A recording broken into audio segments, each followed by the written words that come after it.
Hello बच्चों, ठीक हो? तो आज हम हेलोइंस का लेक्चर नंबर 3 पढ़ेंगे in your favourite channel Rajesh Prajapati chemistry classes में। तो आज हम न्यूक्लियोफिलिक सब्स्टिट्यूशन रिएक्शन के बारे में बात करते हैं। तो हमारा टॉपिक है nucleophilic substitution reaction. Nucleophilic substitution reaction बहुत ही ज्यादा इंपॉर्टेंट टॉपिक है ये आपका। हम इसके अंदर SN1 SN2 रिएक्शन के बारे में पढ़ते हैं। तो सबसे पहले मैं स्टार्ट करता हूं आपका SN2 रिएक्शन से।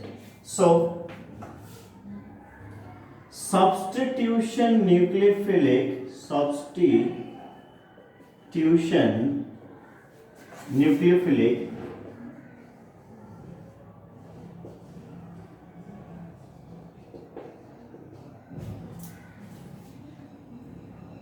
substitution nucleophilic for bimolecular reaction।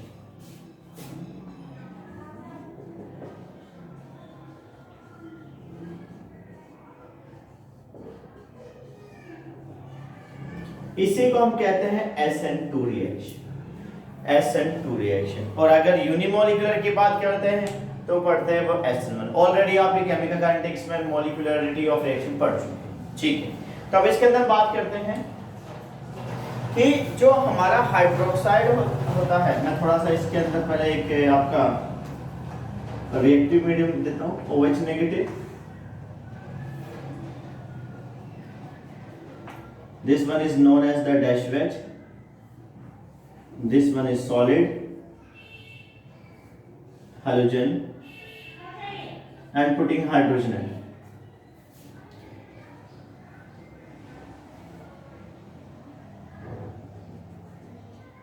Here hydrogen, OH negative, chlorine, then here dash wedge again with the hydrogen atom, along with hydrogen atom. Here the solid wedge also along with the hydrogen. This is the transition state.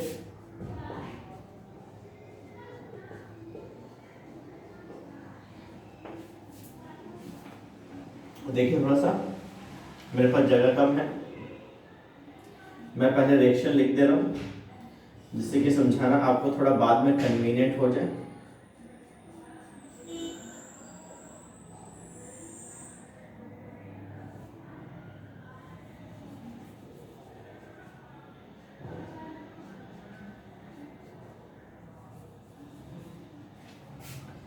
Plus Cl।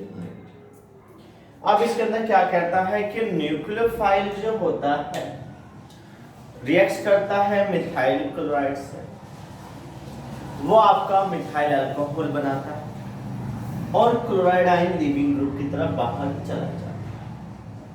मैंने कहा इसके अंदर hydroxide ion जो होता है methyl chloride से react करेगा, methyl alcohol बनाएगा और क्लोराइड आयन बाहर की तरफ चला जाएगा। अब इसके अंदर क्या होता है, बीच में काफी स्टेप्स होते हैं, उसकी बात करते हैं, ठीक है। तो इसके अंदर क्या होता है, न्यूक्लियोफाइल जैसे ही इस पे रिएक्ट करता है या अटैक करता है carbon atom of alkyl halide, तो वो क्या बनाता है आपके पास COH बॉन्ड। जैसा रिएक्शन प्रोसीड होती है CH बॉन्ड वीक होता है और COH बॉन्ड स्ट्रॉन्ग होता है। X यानी ब्रोमीन की रेसिपी, इसलिए मैंने यहाँ पे X बड़ी यूज किया। As the reaction proceed, the bond between the CH bond become weakened and COH bond becomes stronger. Clear? इसके अंदर एक ऐसी स्टेज आती है जब न्यूक्लियोफाइल और हेलोजन एटम दोनों कार्बन एटम से अटैच होते हैं। न्यूक्लियोफाइल और हेलोजन एटम दोनों ही कार्बन एटम से अटैच होते हैं and this stage is known as the transition state. Question आ रखा है इसके अंदर कौन सी ऐसी स्टेट होती है जिसमें कार्बन 5 बॉन्ड बनाता है, तो 5 बॉन्ड बनाने वाले का ये केस हमारे पास आ गया, that is the transition state. Clear बात। न्यूक्लियोफाइल और हेलोजन एटम एक वक्त पे दोनों कार्बन एटम से अटैच करते हैं, तो उस स्टेट को हम कहते हैं ट्रांजिशन स्टेट। अब क्या होता है न्यूक्लियोफाइल जो अटैक करेगा opposite side of the halogen atom पे, न्यूक्लियोफाइल अटैक करता है opposite side of the halogen atom पे to make the configuration invert, यानी कॉन्फ़िगरेशन उल्टी कर देता है, just like an umbrella when caught during a wind. यानी कि अगर छाता आंधी तूफान में फंस जाता है, आता है, तो वो उल्टा हो जाता है, तो ये भी क्या हो गया, उल्टा हो गया। This is known as the Walden inversion. इसको हम पढ़ते हैं वाल्डेन इन्वर्जन, नाम थोड़ा याद रखना।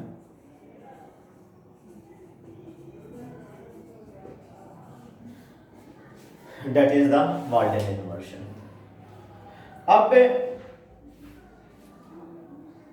क्या होता है इसके अंदर, अगर हम बात करते हैं तो 1 डिग्री अल्काइल हैलाइड ज्यादा रिएक्टिव होता है।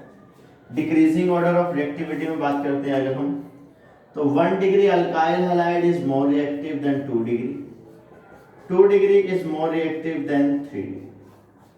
1 डिग्री अल्काइल हैलाइड ज्यादा रिएक्टिव होता है एज कंपैरिजन 2 डिग्री, और 2 डिग्री ज्यादा रिएक्टिव होता है एज कंपैरिजन 3 डिग्री। क्या होता है 1 डिग्री अल्काइल हैलाइड में छोटे छोटे हाइड्रोजन एटम होते हैं, तो उसके अंदर कोई रिपल्शन होती नहीं है, जिसकी वजह से उसकी स्टेबिलिटी क्या होती है, ज्यादा। 3 डिग्री क्या होता है, 3 डिग्री में बल्कि अल्काइल ग्रुप होता है, आपस में धक्का मुक्की करते रहते हैं एक दूसरे को, तो इसकी वजह से क्या होता है, ये थोड़े से अनस्टेबल होते हैं। तो याद रखना 1 डिग्री अल्काइल हैलाइड ज्यादा होगा as comparison that of 2 degree, 2 degree ज्यादा होगा as comparison that of 1 degree. तो हमने बात यहाँ पे की थी nucleophilic substitution reaction for bimolecular. मैं दोबारा रिपीट कर रहा हूँ। न्यूक्लियोफाइल क्या होता है, इसके अंदर जस्ट मिथाइल क्लोराइड से रिएक्ट करेगा, मिथाइल क्लोराइड से जब रिएक्ट करेगा तो वो मिथाइल अल्कोहल बनाएगा, क्लोराइड आयन बाहर की तरफ चले जाएगा। जैसे जैसे रिएक्शन प्रोसीड होगी, जैसे जैसे रिएक्शन प्रोसीड होगी, जो CH बॉन्ड होता है वो वीक होता है, यानी कि कमजोर होता जाएगा, और COH बॉन्ड क्या होता जाएगा, स्ट्रॉन्ग होता जाएगा।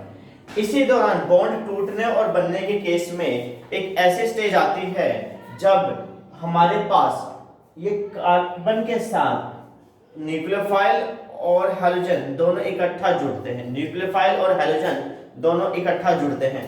ऐसे स्टेट को हम कहते हैं ट्रांजिशन स्टेट, ऐसे स्टेट को हम क्या कहते हैं, ट्रांजिशन स्टेट कहते हैं, ठीक है। और ये ट्रांजिशन स्टेट में कार्बन एटम अपने 5 बॉन्ड से लिंक करता है, तो ये अनस्टेबल हुआ, अनस्टेबल हुआ तभी तो हमारे पास फाइनल प्रोडक्ट बनता है। फिर क्या आता है, nucleophile opposite side of the halogen atom से अटैक करता है अल्काइल हैलाइड में, इससे की कॉन्फ़िगरेशन क्या हो जाती है, इन्वर्ट हो जाती है। इसी को हम वाल्डेन इन्वर्जन कहते हैं या इन्वर्जन ऑफ कॉन्फ़िगरेशन कहते हैं। क्लियर बात है? उम्मीद है ये टॉपिक समझ आया होगा। चैनल को लाइक और सब्सक्राइब करना ना भूलें। नमस्कार।